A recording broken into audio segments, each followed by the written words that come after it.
प्रिय संस्कृत मित्राणी, नमः संस्कृताय।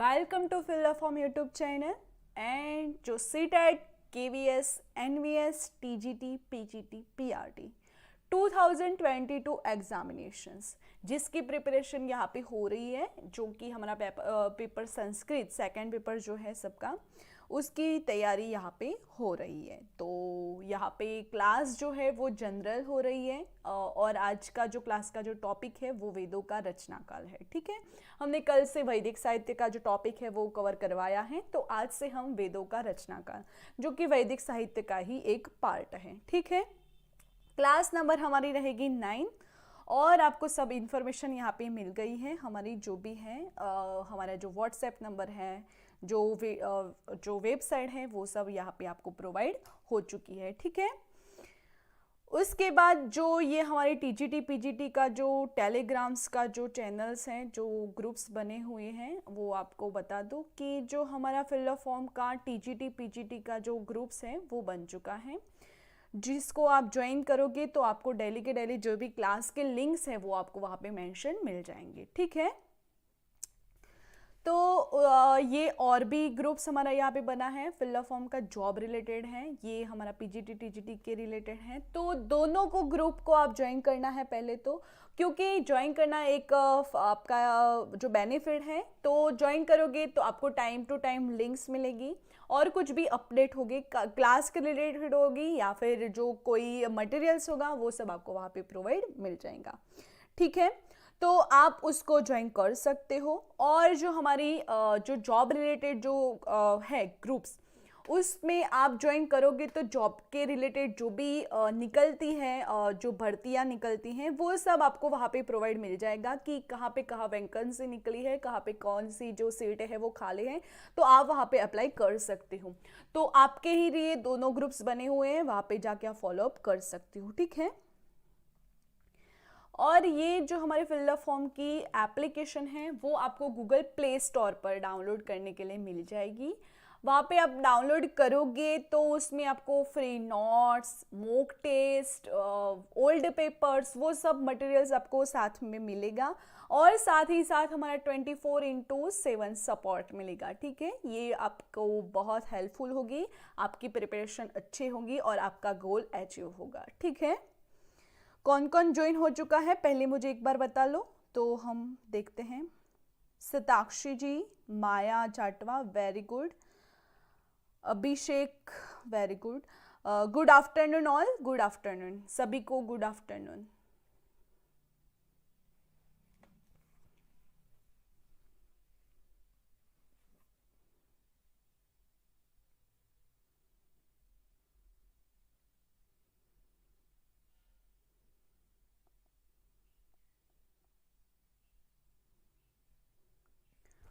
ओके, देन हम आगे चलते हैं। उसके पहले 2 मिनट रुक जाते हैं, सभी जो स्टूडेंट हैं हमारे वो आ जाए, तब तक हम 2 मिनट रुक जाते हैं। और आपको कोई डाउट्स है वो तो आप पूछ सकते हो। सताक्षी जी का कल मुझे पर्सनल में DM आया था कि मैम PhD का पेपर्स कैसे होता है एंट्रेंस का। तो सताक्षी जी, मैं आपको यही बताऊंगी कि जो हमारे क्वेश्चंस होते हैं वो हमारे जो सिलेबस है उसके रिलेटेड ही होंगे, बेसिक से होंगे बिल्कुल। वहाँ पे आपको संस्कृत में भी होंगे और आप अगर कोई स्टेट से बिलोंग करती है, जैसे कि मैं गुजरात, तो गुजराती लैंग्वेज में होंगे आधे क्वेश्चंस और आधे क्वेश्चंस संस्कृत में होंगे।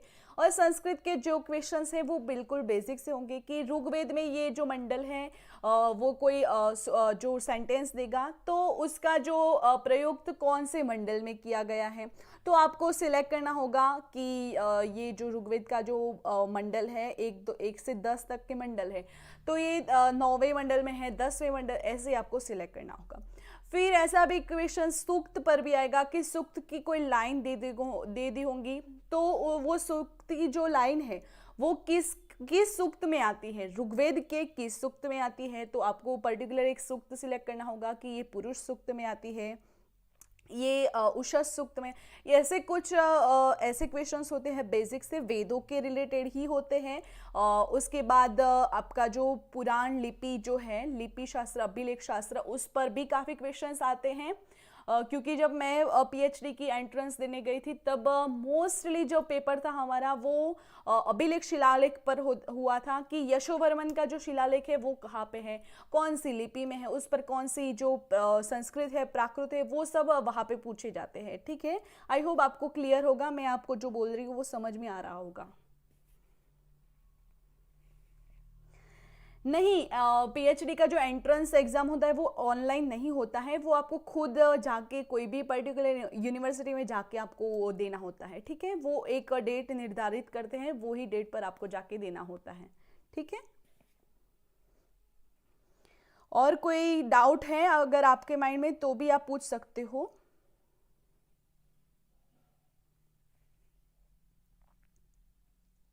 लखनऊ, ओके, लखनऊ है ना, तो आपकी जो यूनिवर्सिटी लगती है, तो यूनिवर्सिटी में जब आप एग्ज़ाम का जो एंट्रेंस एग्ज़ाम का जो फॉर्म फिलअप करोगे तब उसके रिलेटेड अपडेट आपको देखते रहना चाहिए गूगल पे। तो उसकी जब एग्ज़ाम होगी, जब एग्ज़ाम निकलेगी, उसकी डेट आएगी, वो डेट पर आपको वहाँ पे यूनिवर्सिटी पे जो सेंटर दिया होगा वहाँ पे जाके आपको देना होगा। ठीक है,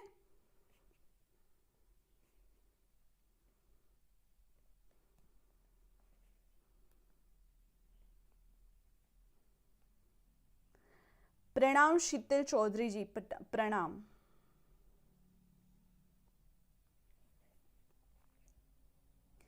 क्लियर हो अब?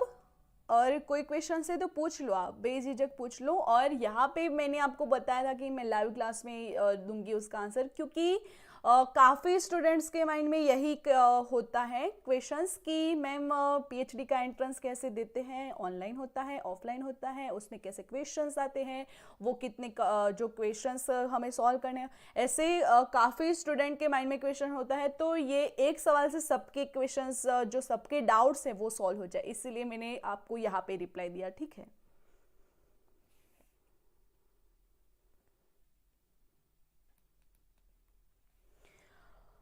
और कोई क्वेश्चंस है तो पूछ लो, सभी को बोल रही हूँ, ऐसा नहीं कि शताक्षी जी को ही, बट माया जी है हमारी पुरानी स्टूडेंट है, फिर जो अनामिका जी आज नहीं आई शायद, शीतल जी भी आ रही है हमारी क्लास में रेगुलर, फिर अभिषेक जी, आपको कुछ ही कुछ पूछना है तो पूछ सकते हो, हम आगे चलते हैं।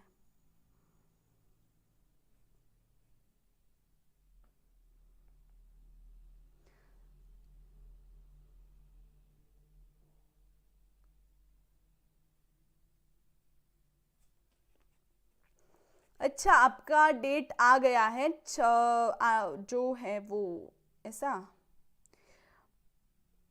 पर 8 तो अगस्त होगा ना, तो अगस्त तो निकल गया, तो 6-8 क्यों लिख रहे हो आप?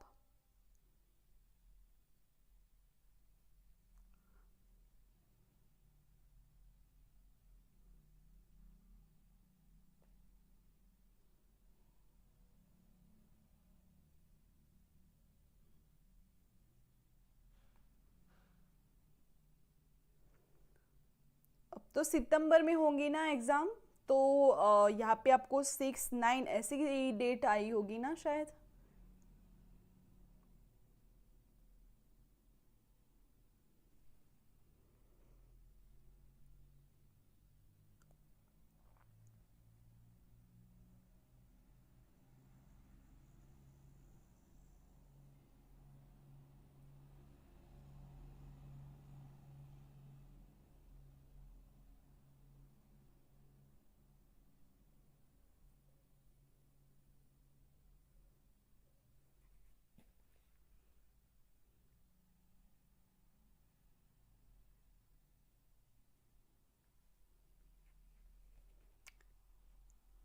ओके, हम आगे चलते हैं, आई होप आपके जो डाउट्स थे वो क्लियर हो चुके होंगे। हमारी जो क्लासेस है, क्लासेस का टाइमिंग हम आपको बता दें तो करंट जीके की क्लासेस हमारी फर्स्ट स्टार्ट होकर 8 AM से होती है। करंट जीके जो सबके लिए होती है, एसएसटी सेकेंड पेपर के लिए होता है।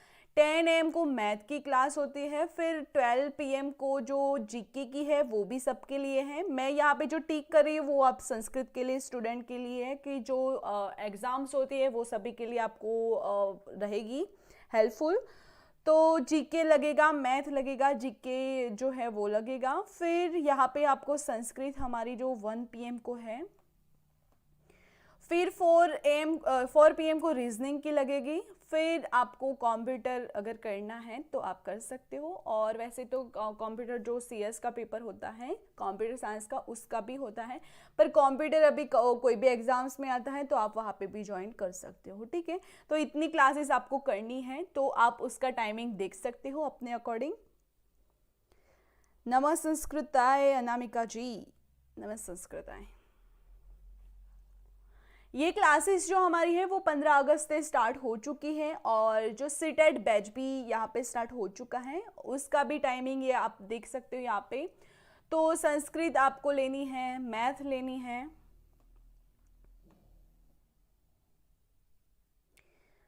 आपको मैथ्स लेनी है, संस्कृत लेनी है, रीजनिंग लेनी है, फिर आपको कंप्यूटर लेना है, तो ठीक है।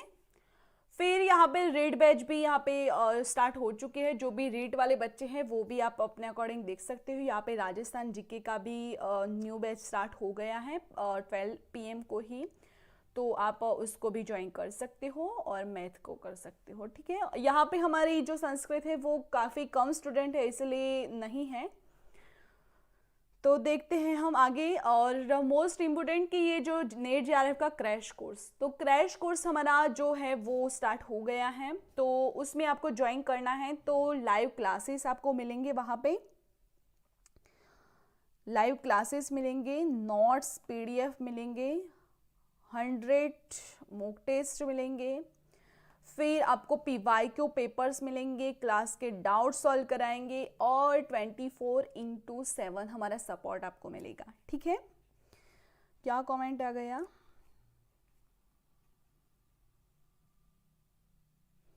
मैम PGT में सिर्फ संस्कृत का ही सिलेबस होता है ना? हाँ जी, PGT हमारा सेकेंड पेपर जो संस्कृत है वही है। अगर आपको ज्वाइन करना है तो कर सकते हो, क्योंकि यहाँ पे पर्टिकुलर PGT के लिए नहीं है, यहाँ पे कंबाइन करके देखो। ये वैदिक साहित्य वो तो सभी एग्जाम में आता है, नेट JRF हो गया, जो एंट्रेंस है हो गया, फिर जो कोई भी एग्जाम्स UPSC GPSC जो भी क्लास 1-2 की एग्जाम्स होती है उसमें भी आता है। तो आप ये रेगुलर बैच जनरल क्लास है तो आप ज्वाइन कर सकते हो। ठीक है, ऐसा नहीं है कि आप अगर नेट की तैयारी कर रहे हो तो यहाँ पे नहीं, ऐसा नहीं है। अगर आप यहाँ पे आओगे तो आपको कुछ न्यू इन्फॉर्मेशन मिलेगी और आपके रिलेटेड भी मिलेगी, तो आपको जो डाउट्स होगी नेट JRF के रिलेटेड वो भी आपको सॉल्व हो जाएंगे। ठीक है,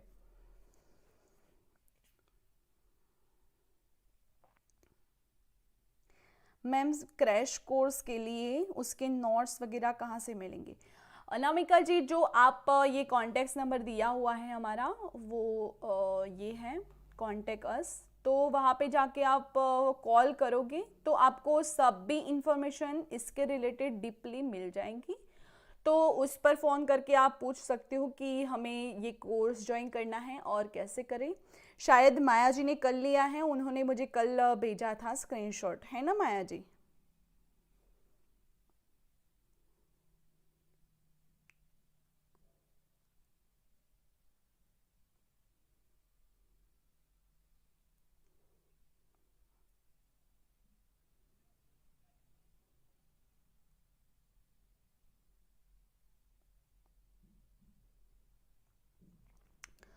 ये आप देख सकते हो। ठीक है, उसके बाद हमारा जो पहला जो हमारा फ़र्ज़ बनता है वो क्या है? वीडियो को लाइक करना। तो सभी स्टूडेंट वीडियो को लाइक कर लो पहले एक बार फटाफट से, मेरे प्यारे बच्चों वीडियो को लाइक कर लो।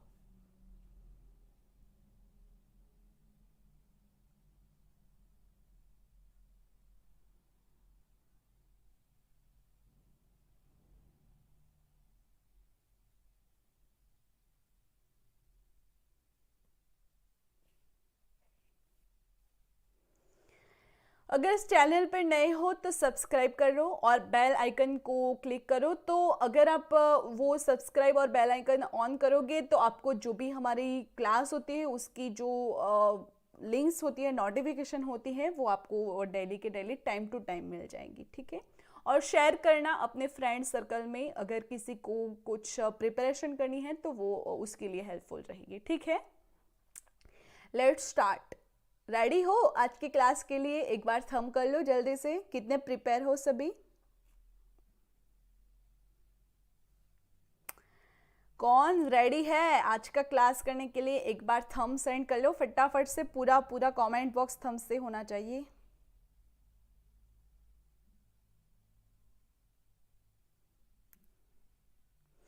मैम फोन नहीं उठ रहा है, ऐसा है क्या? तो यहाँ पे जो पीपीटी पे मैं नंबर अभी बता रही हूँ वो आप कर लेना, ठीक है? उस पर माया जी, आप अनामिका जी को हमारा जो टेलीग्राम्स ग्रुप है उसमें ज्वाइन कर लो, क्योंकि उनको दिक्कत हो रही है, 2 दिन से वो बता रहे हैं उनको नहीं ज्वाइन कर रहे हैं।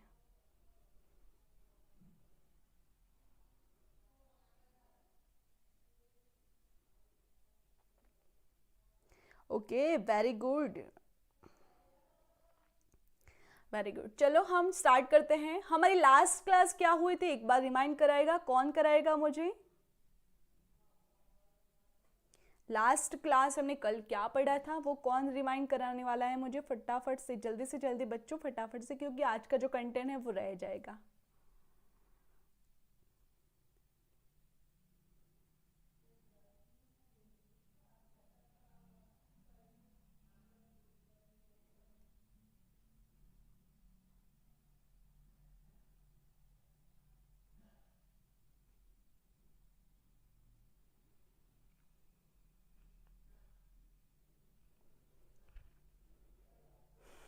लास्ट क्लास क्या हुई थी हमारी?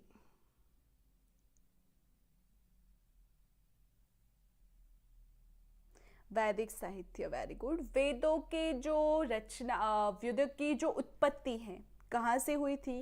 वेद धातु का क्या अर्थ है, कौन सा प्रत्यय लगता है, अलग अलग जो पाणिनि है उन्होंने अपने व्याकरण में क्या बताया है, वो सब हमने पढ़ा था, ठीक है? तो वैदिक साहित्य का जो टॉपिक था वो बताया था, ठीक है? आज का जो क्लास है हमारा वो वेदों का रचना काल है, कि वेदों की रचना की, जो ऋग्वेद है उसकी रचना कब हुई, यजुर्वेद है उसकी रचना कब हुई। वैसे तो ये रचना काल का जो टॉपिक है वो बहुत ऐसे है कि रचना काल कोई पुरुष ने नहीं की है, बट वो हमें पढ़ना है, हमारा जो सिलेबस में आता है, तो हम आज पढ़ने के लिए आए हैं, ठीक है?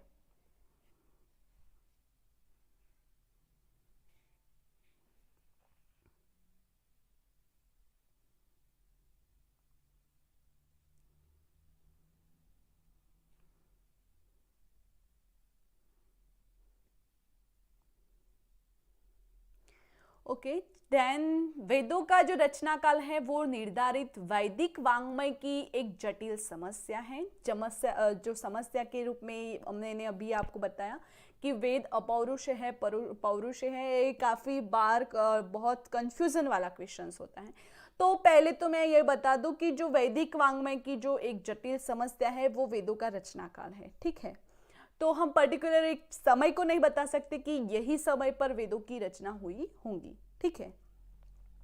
विभिन्न विद्वानों ने भाषा, रचना शैली, धर्म एवं दर्शन, भूगर्भ शास्त्र, ज्योतिष, उत्खनन में प्राप्त सामग्री, अभिलेख आदि के आधार पर वेदों का रचना काल निर्धारित करने का प्रयास किया है, किंतु इनसे अभी तक कोई सर्वसामान्य रचना जो है वो निर्धारित नहीं हो सकता है। जो वेदों की रचना है वो विद्वानों ने भाषा, शैली, रचना की जो शैली है वो, धर्म, दर्शन ग्रंथ, भूगर्भ शास्त्र और ज्योतिष, उत्खनन, ऐसे जो प्राप्त सामग्री है, अभिलेख हो गए, शिलालेख हो गए, ऐसे जो प्राप्त सामग्री है उसके आधार पर जो समय रचना, जो रचना काल है वो बताया है। बट वो क्या है कि वो निर्धारित हो सकता है, सर्वसामान्य जो है वो अभी जो परफेक्शन वाला है वो नहीं मिला है, ठीक है? वो अभी एक समस्या के रूप में ही है। तो देखते हैं भारतीय षड दर्शन। भारतीय षड दर्शन कौन कौन से हैं? तो पूर्व मीमांसा है, उत्तर मीमांसा यानी वेदांत है, फिर है सांख्य, योग, न्याय, वैशेषिक जो दर्शन है, सांख्य दर्शन, योग दर्शन, न्याय दर्शन, वैशेषिक दर्शन एवं वेद भाष्यों को वेदों के अपौरुषेय का कथन किया है। जो हमारे दर्शन ग्रंथ है उसमें वेदों को अपौरुषेय माना है, ठीक है? अपौरुषेय माना है, यानी वेद कोई पुरुष की रचना नहीं है, ऐसा जो षड दर्शन है उसमें पाया गया है। पूर्व मीमांसा वेद को नित्य एवं अनुत्पन्न यानी उत्पन्न नहीं हुई है वो अनुत्पन्न मानती है। पूर्व मीमांसा में वेद को नित्य एवं अनुत्पन्न मानती है। समझ सकते हो आप मैं क्या बोल रही हूं?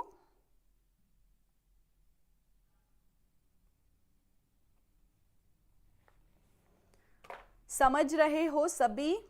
एक बार थंब करो, नेक्स्ट स्लाइड पर जाएं हम।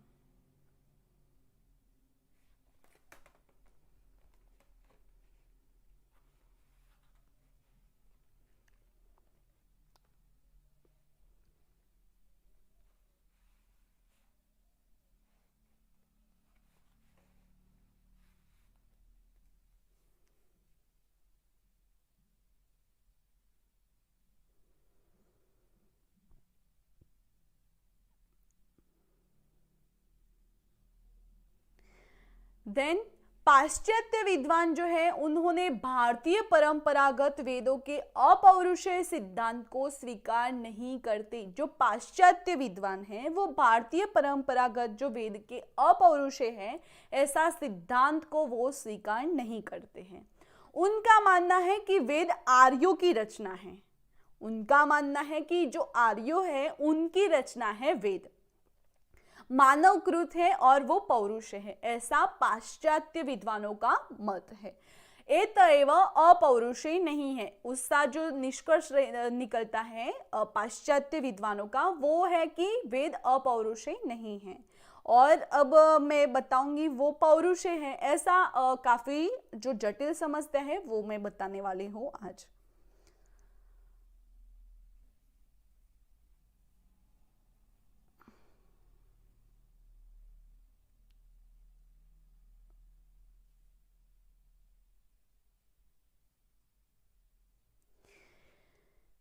वेद सबसे प्राचीन पवित्र ग्रंथों में से है। संहिता की तारीख यानी उसकी अवधि 1700 से 1100 ईसा पूर्व और वेदांग ग्रंथों के साथ साथ संहिताओं की प्रतिदेयता कुछ विद्वान वैदिक काल की अवधि 1500 से 600 ईसा पूर्व मानते हैं, तो कुछ इससे अधिक प्राचीन मानते हैं।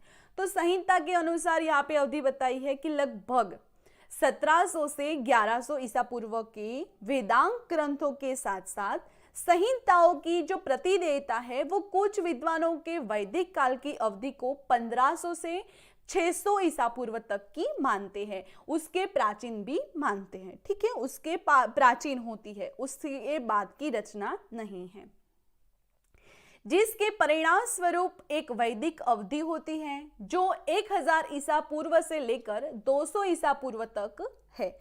कुछ विद्वानों इन्हें ताम्र पाषाण काल यानी जो ताम्र पत्र पर लिखा हुआ जो समय था जब ताम्र पत्र पर लिखावट होती थी, तो उस ताम्र पाषाण काल का वो समय मानते हैं कि वेद तब हुआ होगा जब वो ताम्र पत्र का जो समय था तब हुआ होगा, क्योंकि वैदिक अवधि के अनुसार उन्होंने उनको जो ताम्र पत्र पर मिले होंगे वैदिक सूक्त रचना ऐसे ताम्र पत्र पर मिले होंगे, तो उनका कहना है कि ताम्र पत्र का जो काल है वही काल वेदों का है, पर ऐसा नहीं है, बाद में हम उसको साबित करते हैं। ठीक है, तो वेदों के बारे में यह मान्यता भी प्रचलित थी। ये सिर्फ मान्यता है, उस पर ठोस जो सबूत है वो नहीं है कि वेद सृष्टि के आरंभ से है और परमात्मा द्वारा मानव मात्र के कल्याण के लिए दी गई। कोई ऐसा भी मानता है कि वेद जो है वो बहुत ही प्राचीन है, यानी वेद जब सृष्टि का आरंभ हुआ तब परमात्मा ने मानव कल्याण के लिए वेदों की रचना की, यानी जो मानव के जीवन में कैसा जीवन जीना चाहिए, कैसा उसको अनुकरण करना चाहिए, उसका रहन सहन कैसा होना चाहिए, उसका व्यवहार कैसा होना चाहिए, उसको क्या करना चाहिए, उसको क्या नहीं करना चाहिए, ये सब उसको समझ में आए, यानी मानव का कल्याण हो, उसके अर्थ हेतु जब सृष्टि का जब उत्पन्न हुआ तब ही वेदों का उत्पन्न हुआ, ऐसा यहाँ पे बता रहा है। ठीक है, फिर वेदों के बारे में ये बताया हमने। तो वेदों में किसी भी मत, पंथ या संप्रदाय का उल्लेख न होना यह दर्शाता है कि वेद विश्व में सर्वाधिक प्राचीनतम साहित्य है।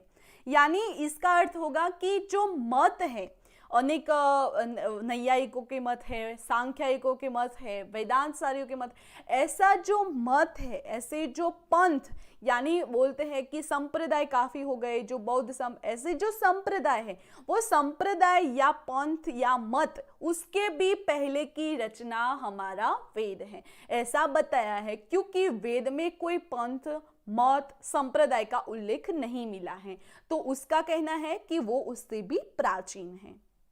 जब वेदों थे तब ये नहीं था, तो वेद जब तब के हैं जब ये नहीं थे। ठीक है, तो वेदों की प्रकृति विज्ञानवादी होने के कारण पश्चिमी जगत में इनका डंका बज रहा है। वेद की प्रकृति कैसी है? विज्ञानवादी है, तो उसकी वजह से पश्चिमी जगत है, जो पश्चिमी जगत है उस पर उसका डंका जो बज रहा है।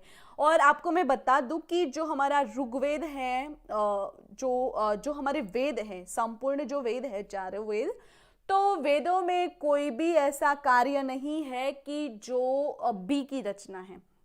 जैसे कि आप मान लो कि विमान हो गया, एरोप्लेन, तो एरोप्लेन की शोध किसने की? सर्वप्रथम जब था ऋषिकाल, तब किसने बनाया था? वो पुष्पक विमान की बात आपने सुनी होगी। तो ऐसा तब से है, ऐसा नहीं है कि वो विमान अभी से ही है, कि अभी ही उनकी रचना हुई 2000 5000 वर्ष पहले, ऐसा नहीं है। तो ये जो है वो हमारे वेदों से ही है। जैसा देख ले कि हमारा जो आयुर्वेद, देखे कि हमारा जो अभी का जो मेडिकल है, तो मेडिकल में जो भी बीमारियां हैं, जो भी उसका जो इलाज का जो है मेडिसिन है, वो सब पहले भी थी, पर वो पहले क्या थी कि आयुर्वेद के रूप में थी। तो आयुर्वेद से जो चरक संहिता से, तो चरक संहिता वो हमारा आयुर्वेद का जो जनक है, चरक संहिता, तो चरक संहिता से सभी जो बीमारियां हैं उनका इलाज हो सकता था, ऐसा नहीं है कि अभी ही। बट पहले क्या था कि जो वनस्पति, औषधि, ऐसे उसका इलाज होता था। ठीक है, अभी क्या है कि विज्ञान की जो केमिकल्स होते हैं, ऐसे उसका इलाज होता है। ठीक है, समझ गए। पर वेद तो पहले से ही थे, उनमें ऑल जो सभी जो विषय हैं उसका समन्वय हुआ है। तो ऐसा नहीं समझना है कि वेद में ओनली ऋचाएं है, मंत्र है, और ऐसा नहीं है, समझ गए। ऐसा भी है कि जो संस्कृत का जो सामवेद है, सामवेद तो गान का है, यानी संगीत का वेद है। तो अभी जो संगीत है वो, और वो पहले के जो संगीत थे, तो संगीत की उत्पत्ति कहाँ से हुई? तो सामवेद से हुई। सामवेद में जब संगीत आया तभी पता चला कि ये संगीत भी ऐसा होता है कुछ, समझ गए। फिर संगीत के जो वर्ड्स है वो चेंज होकर अभी का जो संगीत है वो है। पर पहला जो संगीत है वो कहाँ से है? तो हमारा वेदों से है। तो वेद का कब के होंगे, ये जो उसका जो रचना काल है वो बहुत जटिल समस्या है। ठीक है, समझ गए।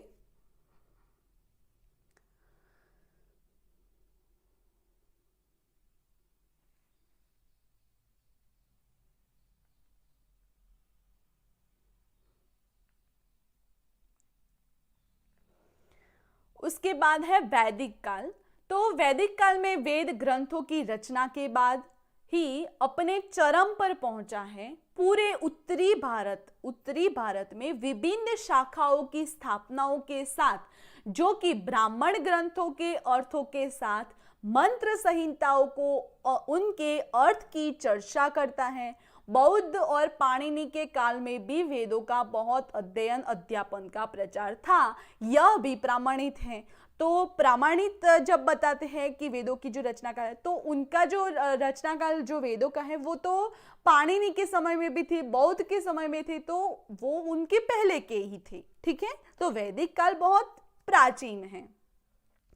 माइकल विट्जेल भी एक समय अवधि देता है कि 1500 से 500 से 400, यानी 1500 से 500 या 400 ईसा पूर्व माइकल विट्जेल ने 1400 ईसा पूर्व माना है। उन्होंने विशेष संदर्भ में ऋग्वेद की अवधि के लिए इंडो आर्यन समकालीन का एकमात्र शिलालेख दिया था। उन्होंने 150 ईसा पूर्व यानी पतंजलि का जो समय था वैदिक संस्कृत साहित्य के लिए, वह एक टर्मिनल एंटीक्वीन के रूप में है। और जो 1200 ईसा पूर्व में जो प्रारंभिक आयरन आयु यानी अथर्ववेद के लिए जो टर्मिनल पोस्ट क्वीन के रूप में दिया है।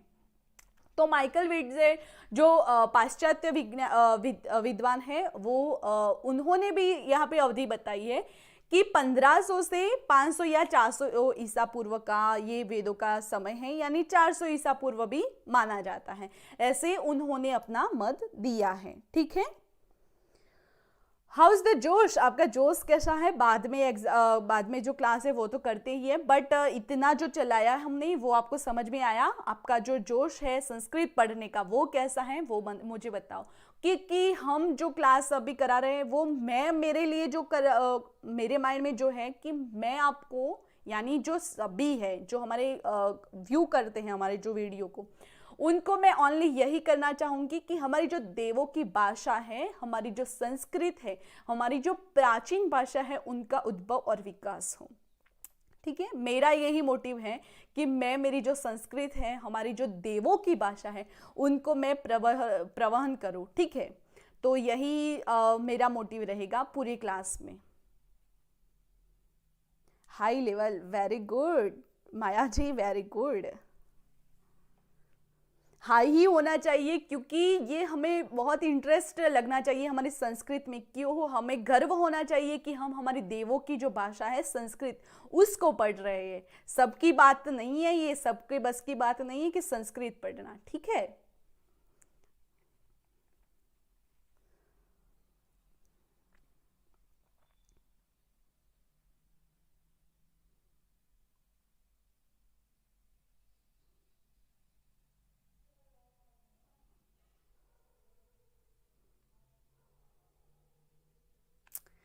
ओके देन हम आगे चलते हैं। जो विद्वान हैं उनके मत के बारे में हम बात करते हैं कि मैक्स मिलर हो गए, वेबर हो गए, जैकोबी हो गए, विंटरनीज हो गए, ऐसे जो विद्वान हैं उनका क्या मत है वेदों के विषय में, उनका क्या मत है।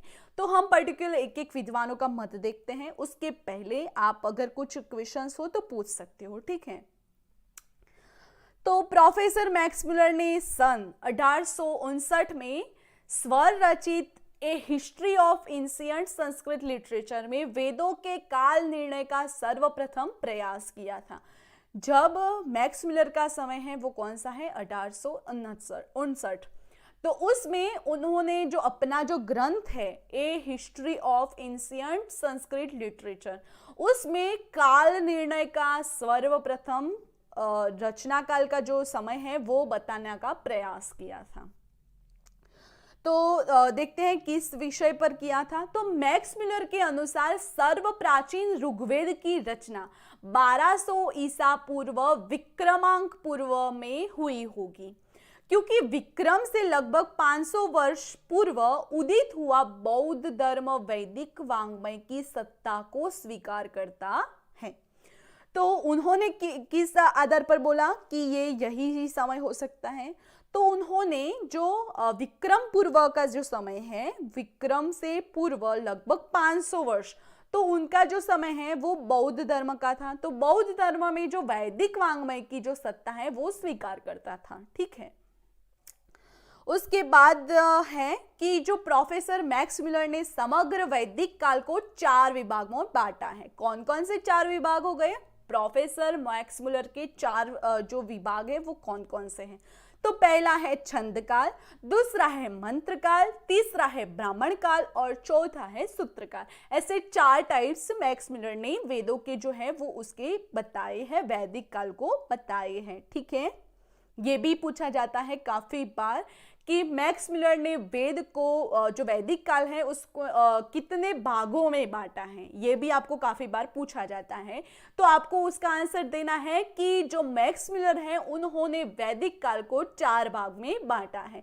कौन कौन से भाग हो गए? तो छंद काल हो गया, मंत्र काल हो गया, ब्राह्मण काल हो गया और सूत्र काल हो गया। सूत्र काल को अंतिम काल भी बोला जाता है। ठीक है, ये समझना है। फिर आपको ये भी पूछा जाएगा कि निम्नलिखित में से कौन सा जो मैक्स मिलर का वैदिक काल का नहीं है, कौन सा विभाग वैदिक काल का नहीं है?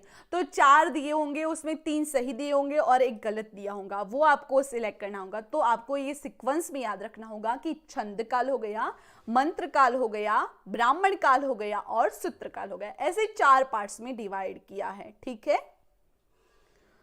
तो प्रत्येक युग में उन्होंने जो युग की विचारधारा जो बताई है वो 200 वर्ष का काल बताया है।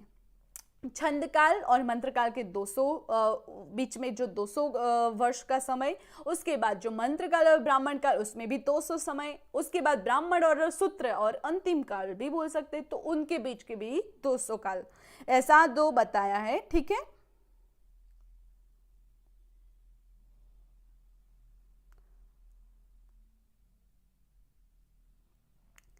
छंद काल, मंत्र काल, ब्राह्मण काल और सूत्र काल, yes, very good.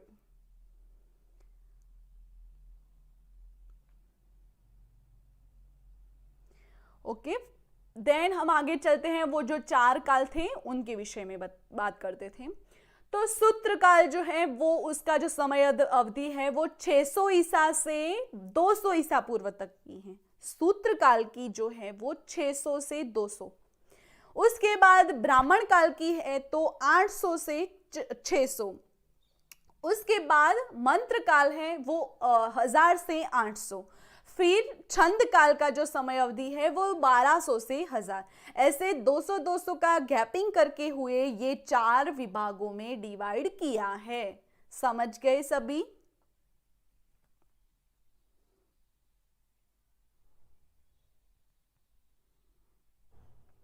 Okay, then सन 1890 में ईस्वी में प्रकाशित फिजिकल रिलीजियन यानी भौतिक धर्म नामक अपनी पुस्तक में प्रोफेसर मैक्स मिलर ने अपनी भूल स्वीकार करते हुए लिखा है कि ये बात याद रखना कि 1890 में प्रकाशित फिजिकल रिलीजियन नामक अपनी पुस्तक में प्रोफेसर मैक्स मिलर ने ये अपनी भूल है कि ये जो हमने बताया वेदों का जो रचना काल वो अपनी भूल है, ऐसा उन्होंने खुद स्वीकार किया है। इस भूतल पर कोई भी ऐसी शक्ति नहीं है जो कभी निश्चय कर सके कि जो वैदिक मंत्र की रचना है वो कितनी पुरानी है, यानी 1000 है, 1500 है, 2000 है, 3000 विक्रमांक पूर्व है हो गई है, ऐसा कोई ये निश्चय नहीं कर सकता। ऐसा उन्होंने खुद अपनी पुस्तक में स्वीकृत किया है, ये भी आपको याद रखना होगा, ठीक है। परंतु हम भारतीयों का जो दुर्भाग्य है, यहाँ पे दुर्भाग्य की बात सुनकर मुझे भी अच्छा नहीं लग रहा है, तो परंतु हम भारतीयों का दुर्भाग्य है कि वेदों की काल निर्णय के विषय में मैक्स मिलर ने 1200 विक्रमांक को पूर्व की ही हम सनातन सत्य माने बैठे। ऐसा सनातन सत्य नहीं है, यहाँ पे दुर्भाग्य की बात की है। जबकि इस मत के प्रणेता मैक्स मिलर ने स्वयं अपनी भूल मानते हुए इस मत का खंडन कर चुके हैं कि ये जो मैंने अवधि बताई है वो सरासर गलत है।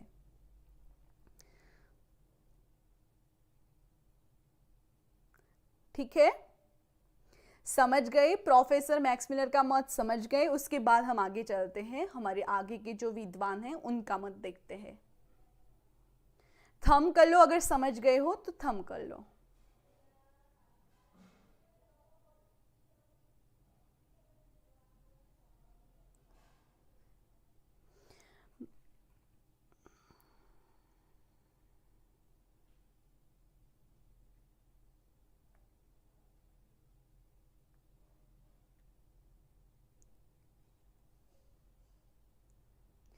ईसा पूर्व यानी ईसा का जो जन्म हुआ था उनके पहले का, समझ रहे हो? ईसा जो है, जो ईसा उनका जो जन्म हुआ, जो यीशु ख्रिस्त है उनका जो जन्म हुआ उसके पहले का समय यानी ईसा पूर्व, और ईसवी यानी उसके बाद का।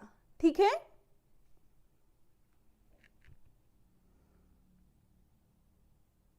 विक्रम पूर्व और ईसा पूर्व ऐसे ही, जो हमें तब तो क्या था कि इतना परफेक्शन वाला जो नॉलेज था वो नहीं था, तब कैसे लोग याद रखते थे कि ये इसका जन्म हुआ उसके पहले का, तो वो उनका पर्टिकुलर नेम आ गया कि जब विक्रम का जन्म हुआ तो विक्रमांक पूर्व, और विक्रम का पूर्व जन्म हुआ उसके पश्चात तो विक्रम के पश्चात। ठीक है, ऐसा जो है वो आता है। ठीक है, हमारा जो अभी जो कैलेंडर है वो भी विक्रम पूर्व का ही है, अगर आपने नोट्स किया होगा तो विक्रम की जो जन्म हुआ उसके बाद का वो हमारा कैलेंडर था, तो वो वहां पे लिखते हैं विक्रम पूर्व, विक्रम संवत भी लिखते हैं।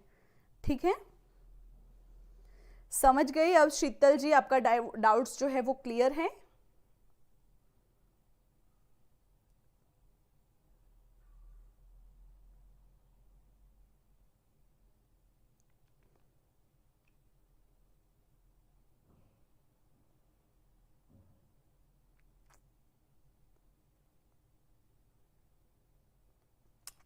चलो आगे चलते हैं, प्रोफेसर ए वेबर का मत। तो प्रोफेसर ए वेबर जो है वो जर्मन के जो विद्वान थे, तो जर्मन विद्वान प्रोफेसर ए वेबर का कहना क्या है, तो वेदों का समय निश्चित नहीं किया जा सकता। देखो उन्होंने तो पहले ही बता दिया कि वेदों का समय निश्चित नहीं किया जा सकता। वे उस स्थिति के बने हुए हैं जहां तक पहुंचने के लिए हमारे पास उपयुक्त साधन नहीं है। वेद है उतने प्राचीन है, तब हमारे पास उतने उपयुक्त साधन नहीं है वहां तक हम पहुंच सकते। तो वर्तमान प्रमाण हम लोग को उस समय के उन्नत शिखर तक पहुंचाने में असमर्थ है। जो वर्तमान के जो प्रमाण हैं, यानी ये हो गया, उसको कोई विद्वान अगर ये बोल दे कि मैं उसके आधार पर, यानी शिलालेख के आधार पर ये बता रहे, मैं ताम्रकाल के आधार पर, ऐसा जो प्रमाण है वो वर्तमान प्रमाण वो साबित नहीं कर सकता कि वेद इतने प्राचीन है। ठीक है, ओके। तो आगे देखते हैं, तो प्रोफेसर वेबर यह भी कहते हैं कि वेदों की जो समय को है कम से कम 1200 ईसा पूर्व या 1500 ईसा पूर्व के बाद का कथमपि स्वीकार नहीं किया जा सकता। यानी जो आगे बताया कि 1200 से 15 को बीच में जो है वो ऐसा वो स्वीकार नहीं करते हैं। तो देखते हैं प्रोफेसर वेबर ने अपनी पुस्तक जो हिस्ट्री ऑफ इंडियन लिटरेचर उसमें क्या लिखा है। तो यह तक लिख दिया है कि any such of attempt of defining the relic antiquity is absolutely fruitless.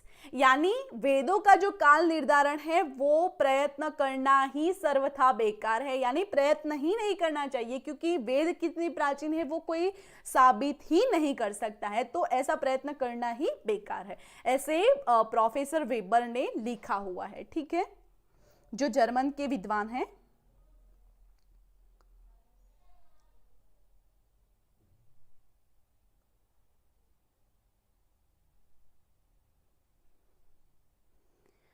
Okay, clear हो वेबर का मत।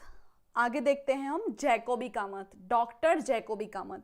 तो क्या है डॉक्टर जैकोबी का मत, तो वो भी जर्मन के ही विद्वान थे, जर्मन विद्वान। डॉक्टर जैकोबी का वैदिक काल विषयक सिद्धांत ज्योतिष की आधार पर जो आधारशिला है उस पर अवलंबित है।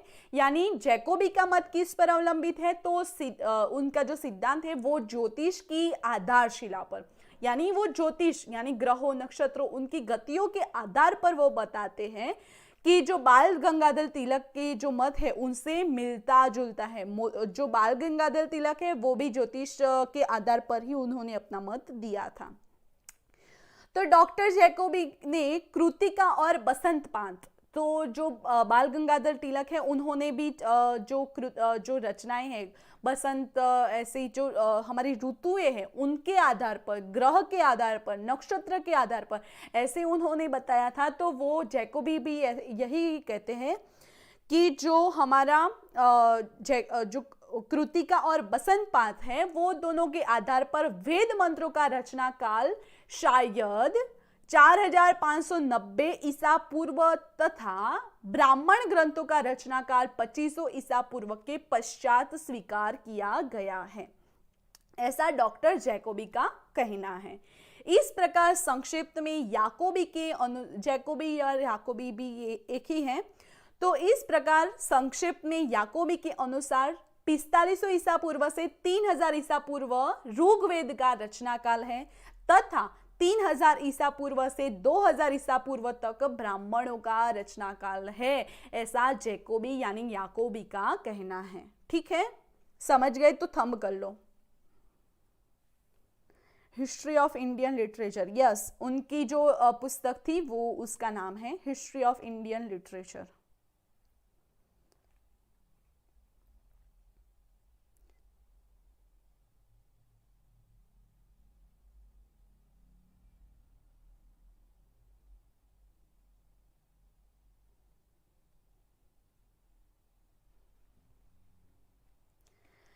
चलो हम आगे बढ़ते हैं। बाल गंगाधर तिलक का मत क्या है? तो बाल गंगाधर तिलक यानी लोकमान्य तिलक जी, तो लोकमान्य बाल गंगाधर तिलक ने ऋग्वेद में उपलब्ध ज्योतिष विषयक साक्ष्य के आधार पर वेदों का काल 4000 से 6000 विक्रम पूर्व स्वीकार किया है। यहाँ पे विक्रम आ गया, देखो मैंने आपको आगे बताया कि विक्रम पूर्व यानी विक्रम के जन्म से पहले, समझ गए?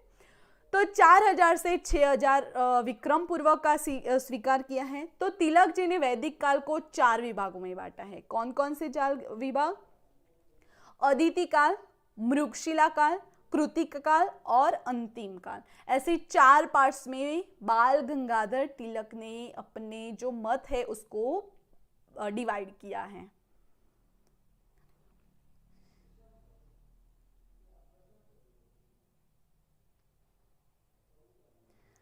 तो अदिति काल में कौन सा जो समय अवधि है तो देखते हैं 6000 ईसा पूर्व से 4000 ईसा पूर्व जो है विक्रम पूर्व है वो अदिति काल में है। मृगशिला काल में है 4000 ईसा पूर्व से 2500 विक्रम पूर्व तक, उसमें बताया है। फिर है कृतिका काल, उसमें 2500 से 1400 विक्रम पूर्व तक का है। और अंतिम काल जो है वो 1400 से 500 विक्रम पूर्व का है। जो मृगशिला काल है वो ऋग्वेद संहिता का मंत्र काल भी है। कृतिका काल है वो तैत्तिरीय संहिता व ब्राह्मण काल भी है। और जो लास्ट है अंतिम काल वो सूत्र काल और रचना काल भी है। तो जो अंतिम काल है उसको सूत्र काल भी सूत्र ग्रंथों का काल भी कहा जाता है। ऐसे जो अलग अलग हैं तो समझ गए सभी? अगर कुछ डाउट्स हैं तो पूछ सकते हो आप।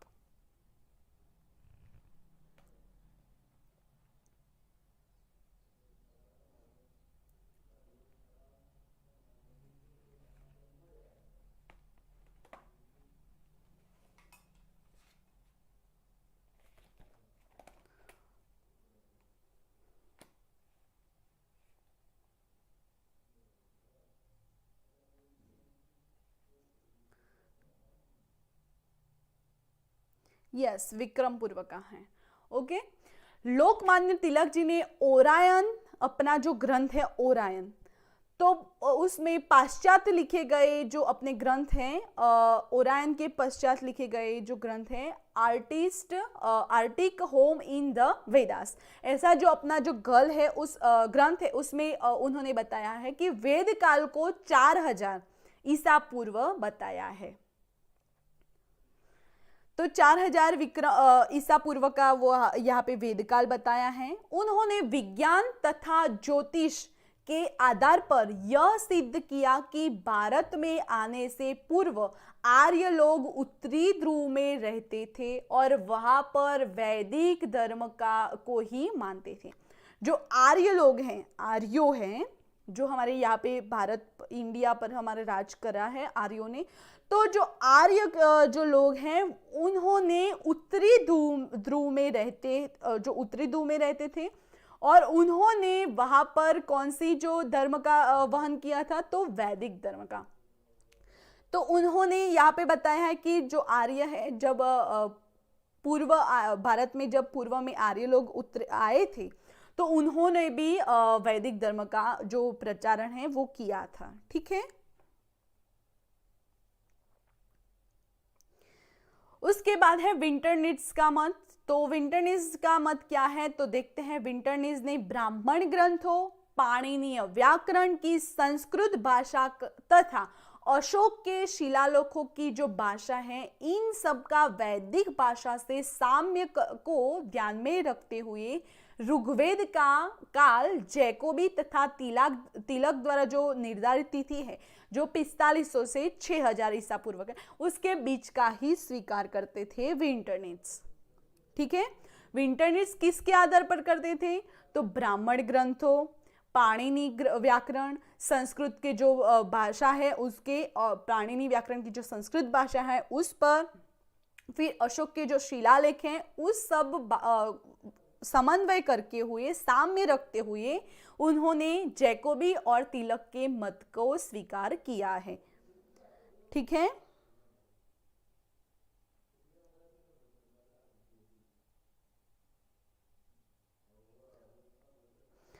यस, जो ग्रंथ्स हैं कि वैदिक लिटरेचर जो है वो जो किसने दिया है वो भी काफ़ी बार पूछे जाते हैं कि ये जो है ग्रंथ ओरायन किसका है, फिर जो वेदास है वो किसका है, ऐसा जो है द हिस्ट्री ऑफ एंशियंट जो है वो किसका है, ऐसा जो पूछा जाता है काफ़ी बार कि ये किसकी रचना है। ठीक है, तो वो भी आप याद रखना।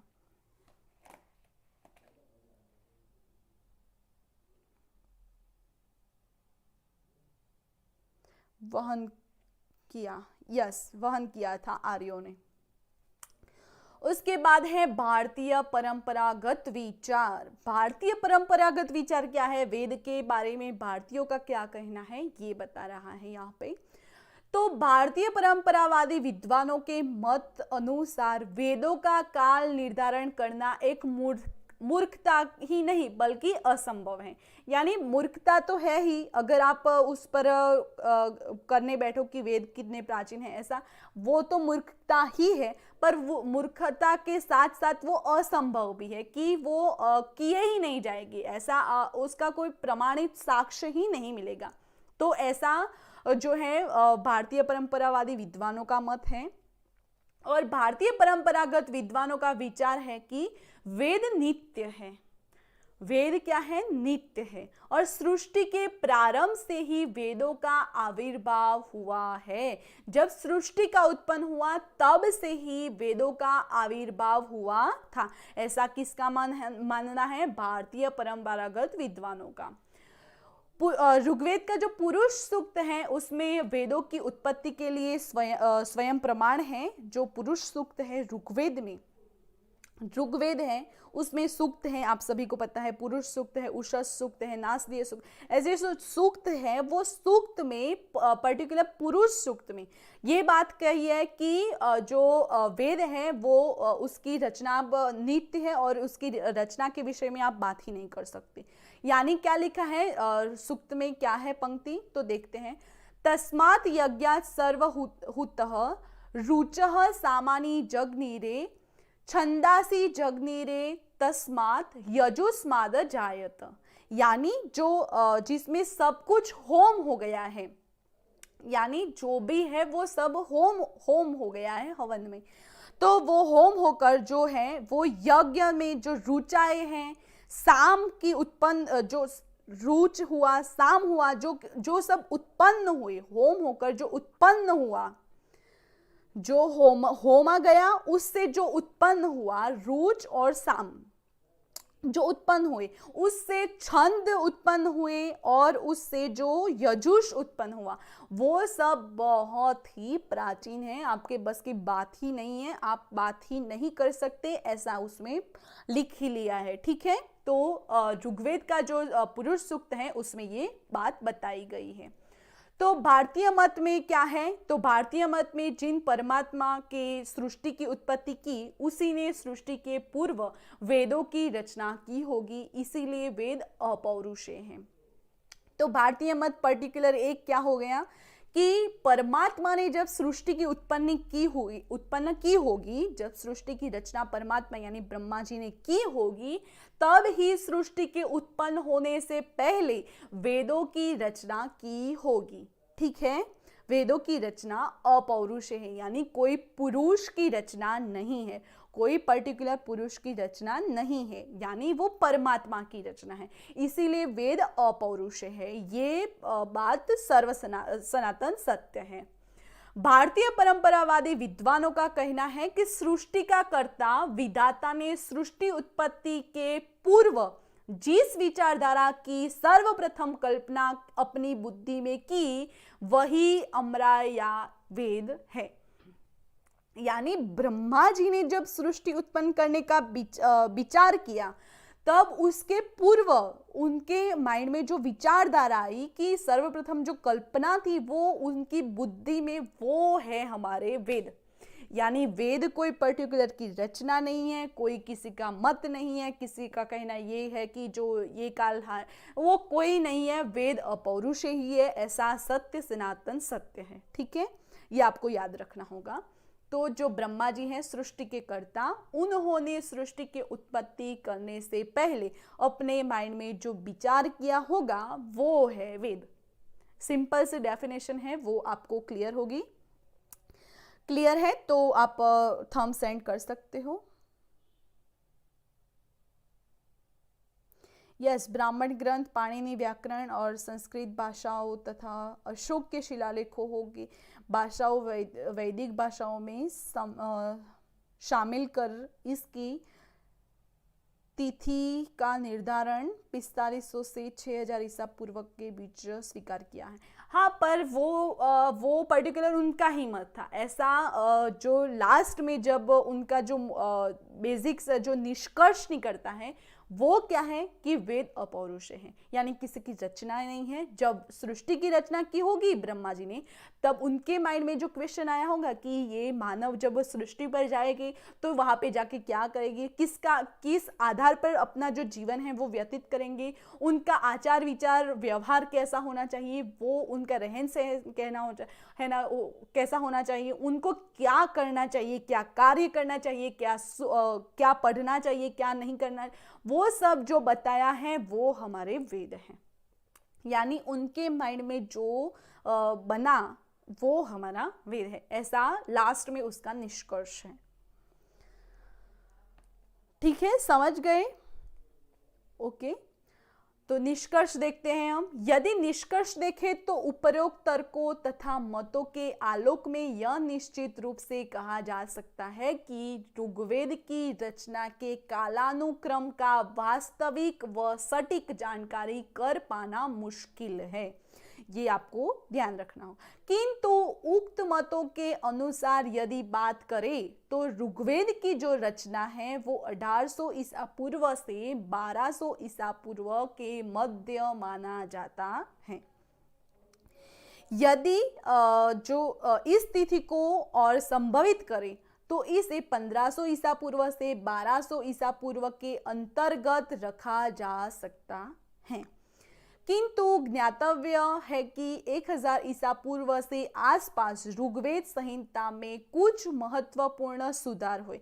सुधार तो हुए ही होंगे, क्योंकि काफ़ी क्या है कि हम जब पीएचडी करते हैं तो हम तब तो पीएचडी स्कॉलर ही है, हमारे पर गाइड होते हैं, गाइड के पर डीन होते हैं। ऐसे जो है तो हमसे कोई भूल होती है तो वो सुधार करते हैं, उनके ऊपर जो कोई है तो वो ऐसा जो सुधार तो होता ही है। उनके माइंड में क्या है वो हमें नहीं पता होता है, तो उनके जो रिव्यू है वो हम सुधार करते हैं, ऐसा बोला जाता है। तो सीधा सुधार है वो, ये बात है। अतः कुछ विद्वान ऋग्वेद की रचना की तिथि को 1500 ईसा पूर्व से 1000 ईसा पूर्व में रखते हैं, जो कि अब तक की सर्वसामान्य तिथि है। इस काल 1500-1000 ईसा पूर्व को ऋग्वैदिक काल भी कहा जाता है। ठीक है,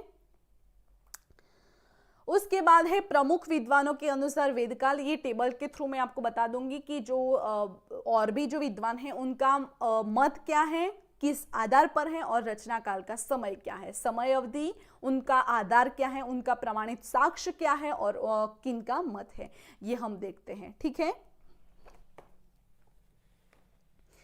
तो देखते हैं दयानंद सरस्वती जो है उन्होंने वेद मंत्र के आधार पर, दयानंद सरस्वती जो है उन्होंने वेद मंत्र के आधार पर सृष्टि का प्रारंभ ही वेद का रचना काल है, ऐसा उन्होंने बोल ही दिया है। उसके बाद है दीनानाथ शास्त्री चुलेट। तो उनका ज्योतिष के आधार पर, क्या ज्योतिष के आधार पर 3 लाख पूर्व का समय बताया है। उसके बाद है अविनाश चंद्र दास भूगर्भ, भूगोल या सरस्वती नदी के साक्ष्य के आधार पर 25,000 ईसा पूर्व का समय बताया है। उसके बाद है नारायण भवनारायण पावगी, उनका आधार है भूगर्भ ज्योतिष के आधार पर। किनके आधार पर? भूगर्भ ज्योतिष के। और रचना काल क्या है? 7,000 ईसा पूर्व। बाल गंगाधर तिलक, तो उन्होंने ज्योतिष और उसमें पर्टिकुलर वसंत संपात, यानी जब वसंत का जो संपात होता है तो तब का उनका जो आधार है, उनका जो रचना काल किनका कौन से टाइम का बताया है? तो 6,000 ईसा पूर्व से 4,000 ईसा पूर्व का। उसके बाद है डॉक्टर R.G. भांडारकर, तो उनका मत ये है कि वेद मंत्र के आधार पर उन्होंने बताया है और रचना काल जो है वो 6,000 ईसा पूर्व का है। शंकर बालकृष्ण दीक्षित का ज्योतिष के आधार पर 3500 ईसा पूर्व का बताया है। एच याकोबी यानी जैकोबी, उनका जो मत है वो ज्योतिष ध्रुव तारा पर है। किन के आधार पर? ज्योतिष ध्रुव तारा पर। 4500 से 2500 ईसा पूर्व का। विंटरनेट्स, तो मितानी शिलालेख, पर्टिकुलर शिलालेख, मितानी जो शिलालेख है उनके आधार पर 2500 से 500 ईसा पूर्व का यहाँ पे बताया है। उसके बाद है वेबर का मत, तो वेबर का मत किन के आधार पर है? तो गौतम बुद्ध जो संप्रदाय है, तो गौतम बुद्ध के आधार पर, उनके आविर्भाव पर, गौतम बुद्ध के आविर्भाव पर उनका साक्ष्य है और उनका जो समय है वो 1500 से 1200 ईसा पूर्व का है। उसके बाद मैक्स मिलर जी हैं, तो मैक्स मिलर भी बौद्ध साहित्य पर बताया है। तो उन्होंने 4 पार्ट्स में डिवाइड किया है, छंद काल, मंत्र काल, ब्राह्मण काल और सूत्र काल। तो छंद काल को 1200, मंत्र काल को 1000, ब्राह्मण काल को 800 और सूत्र को 600, ऐसा उनका समय अवधि बताया है। वेदों के रचना काल का टॉपिक्स यहाँ पे क्लियर हो, आप सभी बता सकते हो।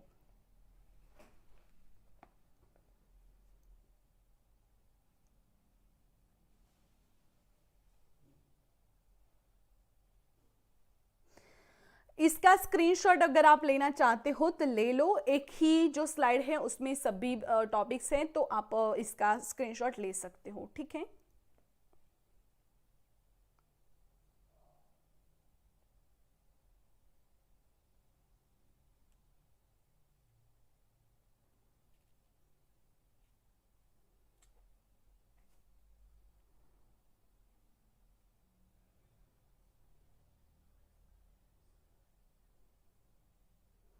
ले लिया तो थंब करो, मैं नेक्स्ट स्लाइड शो कराती हूँ।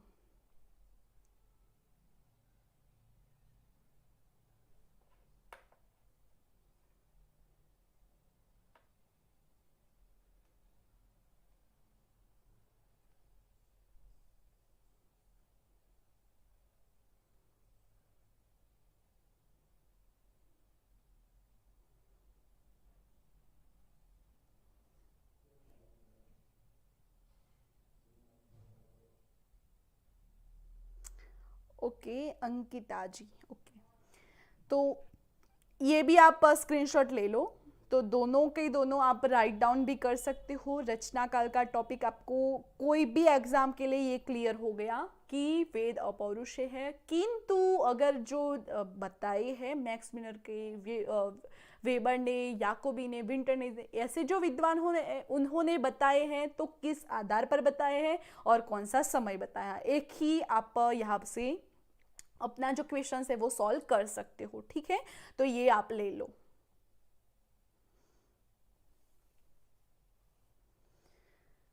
प्रियंका सरकार, yes ma'am, okay, very good.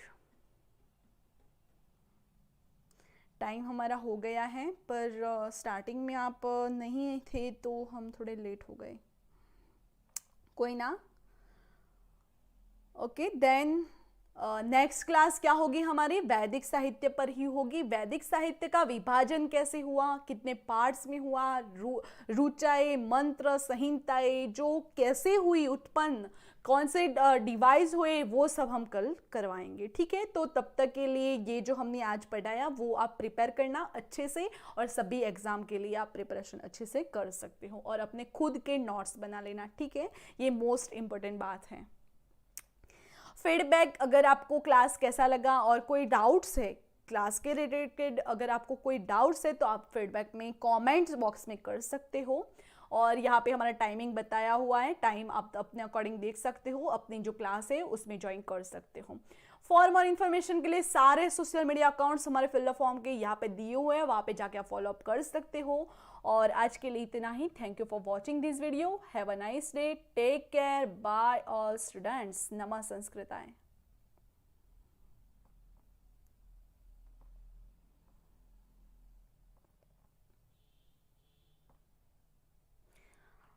Bye all.